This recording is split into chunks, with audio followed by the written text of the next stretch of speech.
எப்படியே வெளியே போனால் நான் கற்றுருவேன், வெளியெலாம் போக மாட்டேன், அவ்வளோதான் இருப்பேன். சரி, அந்த நாளில் எங்கள் அப்பா பாட்டங்காலத்தில் உள்ளே வரக்கூடாதுன்னு சொல்லுவாங்களே. அவன் சொல்லுவான், அறுகட்டை மூளைக்கட்டை முட்டாளே, நான் வெளியே போவான், உனக்கு திட்டினா நீ வெளியே படியா போய் அவ்வளோ வராது முன்னாள் அப்படின்வா. எடுத்து பேச முடியுமா? முடியுமான்ற முடியாது. ஏன்னா நாம் ஆண் வர்க்கம் மகளிர்களாண்ட அடிமையாக வாக்கப்பட்டுட்டோம். அதை இப்போ மாற்ற முடியாது. ஜெனரேஷனில் மாறி போச்சு, காலம் கடந்து விட்டது. அப்படிலாம் பொண்டாட்டிங்களாண்ட திட்டு வாங்கி உதப்பட்டு அடிபட்டு வேலைக்கு போய் ஆயிரமாக சம்பாரிச்சு கொடுத்தாலும் ஆம்பளைங்களுக்கு நிம்மதியான வாழ்க்கை இல்லை. இதை தான் நான் சொல்ல வரேன். நடுவர் அவர்களே, இங்கே கூடியிருக்கும் பல்லாயிரக்கணக்கான என் ரசிகர்களே, நான் சொல்கிறது உண்மையாக பொய்யா? 100க்கு 100 அப்படி சொல்லாதீங்க. மகளிர்லாம் சண்டைக்கு வந்துடுவாங்க. ஓட்டு போட்ட ஒரு 30% அவங்களுக்கு கொடுத்துருங்க, 70% நம்ம எடுத்துக்குவோம். ஓகேவா? 70% உண்மையா? நடுவர தீர்ப்பை சொல்லியா?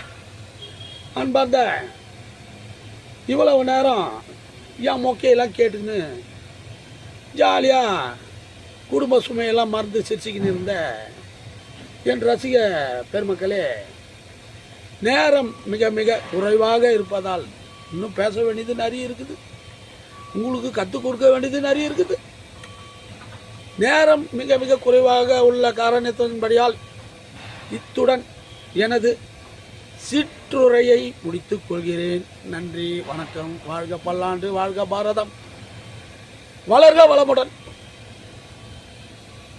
சொட்டா தீர்ப்பு சொல்லியா?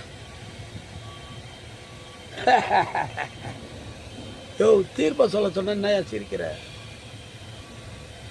இரியா கொஞ்ச நேரம் பேச்சு முடிச்சிட்டல, என்ன பேச முடியா?